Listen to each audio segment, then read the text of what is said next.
All of his co-workers were gone. What could it mean? Stanley decided to go to the meeting room. Perhaps he had simply missed a memo.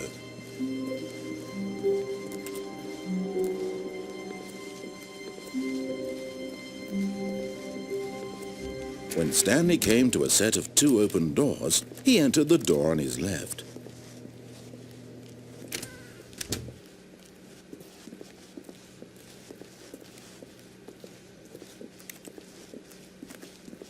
Yet there was not a single person here either. Feeling a wave of disbelief, Stanley decided to go up to his boss's office, hoping he might find an answer there. Coming to a staircase, Stanley walked upstairs to his boss's office. But Stanley just couldn't do it. He considered the possibility of facing his boss, admitting he had left his post during work hours. He might be fired for that. And in such a competitive economy, why had he taken that risk? All because he believed everyone had vanished? His boss would think he was crazy. And then something occurred to Stanley. Maybe, he thought to himself, maybe I am crazy. All of my co-workers blinking mysteriously out of existence in a single moment for no reason at all? None of it made any logical sense. And as Stanley pondered this, he began to make other strange observations. For example, why couldn't he see his feet when he looked down? Why did doors close automatically behind him wherever he went? And for that matter, these rooms were starting to look pretty familiar. Were they simply repeating? No, Stanley said to himself, this is all too strange. This can't be real. And at last, he came to the conclusion that had been on the tip of his tongue. He just hadn't found the words for it. "I'm dreaming!" he yelled. "This is all a dream." Oh, what a relief Stanley felt to have finally found an answer, an explanation. His co-workers weren't actually gone. He wasn't going to lose his job. He wasn't crazy after all. And he thought to himself, I suppose I'll wake up soon. I'll have to go back to my boring real-life job pushing buttons. I may as well enjoy this while I'm still lucid. So, he imagined himself flying and began to gently float above the ground. Then he imagined himself soaring through space on a magical starfield, and it too appeared. It was so much fun, and Stanley marveled that he had still not woken up. How was he remaining so lucid?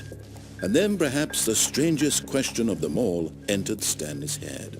One he was amazed he hadn't asked himself sooner. Why is there a voice in my head dictating everything that I'm doing and thinking? Now the voice was describing itself being considered by Stanley, who found it particularly strange. I'm dreaming about a voice describing me, thinking about how it's describing my thoughts, he thought. And while he thought it all very odd and wondered if this voice spoke to all people in their dreams, the truth was that, of course, this was not a dream. How could it be? Was Stanley simply deceiving himself, believing that if he's asleep he doesn't have to take responsibility for himself? Stanley is as awake right now as he's ever been in his life. Now, hearing the voice speak these words was quite a shock to Stanley. After all, he knew for certain, beyond a doubt, that this was in fact a dream.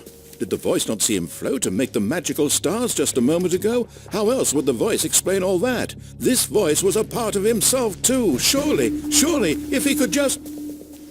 He would prove it. He would prove that he was in control, that this was a dream. So he closed his eyes gently, and he invited himself to wake.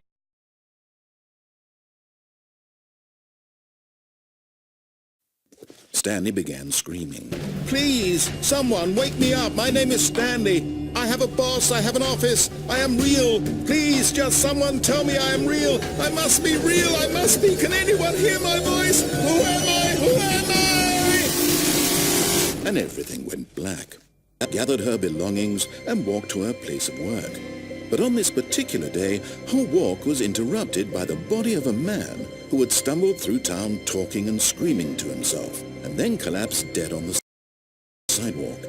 And although she would soon turn to go,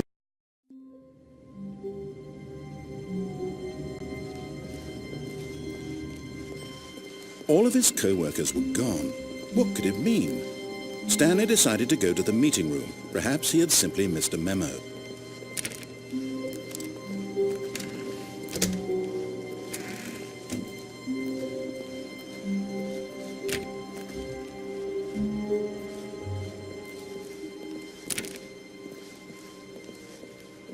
When Stanley came to a set of 2 open doors, he entered the door on his left.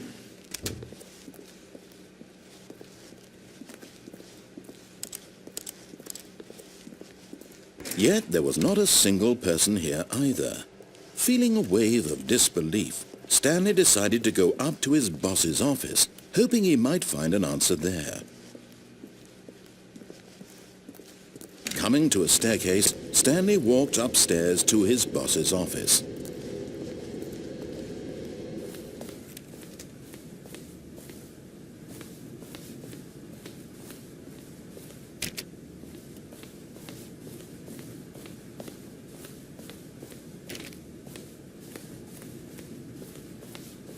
Stepping into his manager's office, Stanley was once again stunned to discover not an indication of any human life. Shocked, unraveled, Stanley wondered in disbelief who orchestrated this. What dark secret was being held from him?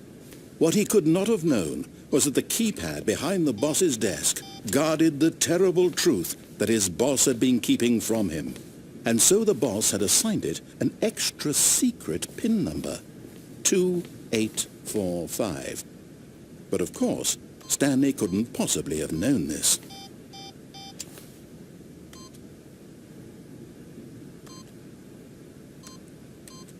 Stanley simply began entering random codes into the keypad, knowing full well the sheer statistical unlikelihood that this would ever result in a correct combination. If he knew that the combo was 2845, it would be another story entirely. But no, this is what he was going to do instead. Yet incredibly, by simply pushing random buttons on the keypad, Stanley happened to input the correct code by sheer luck. Amazing. He stepped into the newly opened passageway.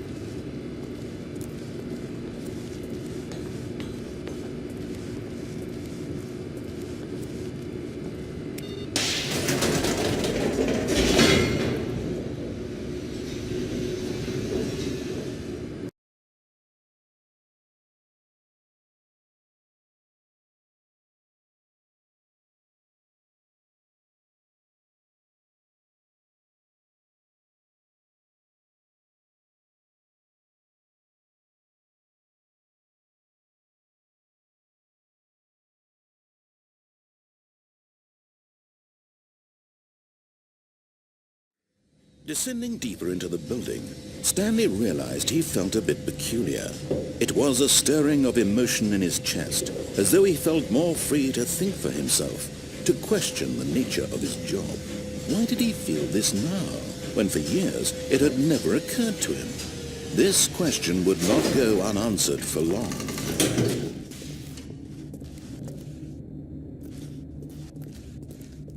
Stanley walked straight ahead through the large door that read Mind Control Facility.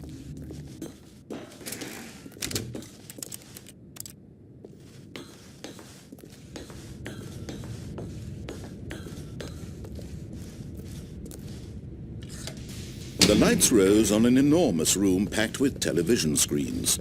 What horrible secret did this place hold? Stanley thought to himself. Did he have the strength to find out?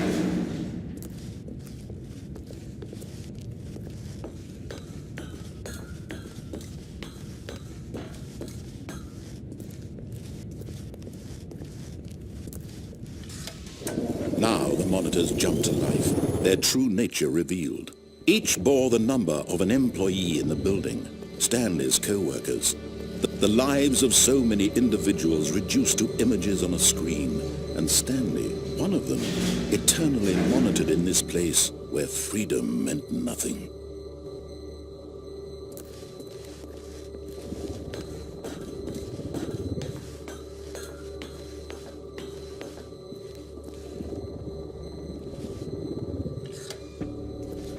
This mind control facility, it was too horrible to believe. It couldn't be true. Had Stanley really been under someone's control all this time? Was this the only reason he was happy with his boring job? That his emotions had been manipulated to accept it blindly?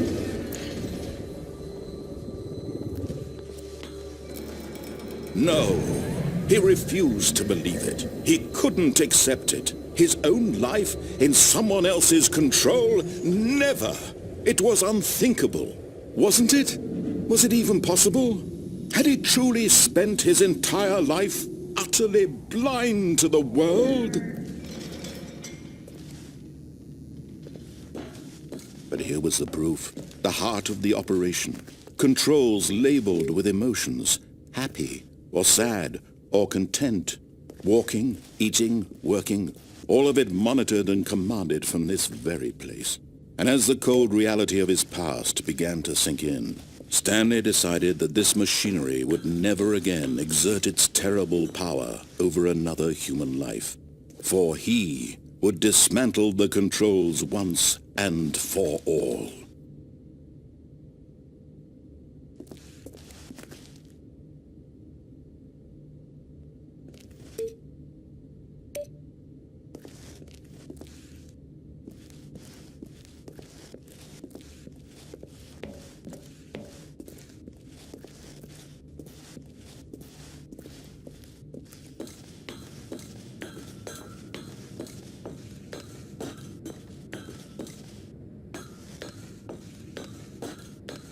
And when at last he found the source of the room's Oh, Stanley, you didn't just activate the controls, did you? After they kept you enslaved all these years, you go and you try to take control of the machine for your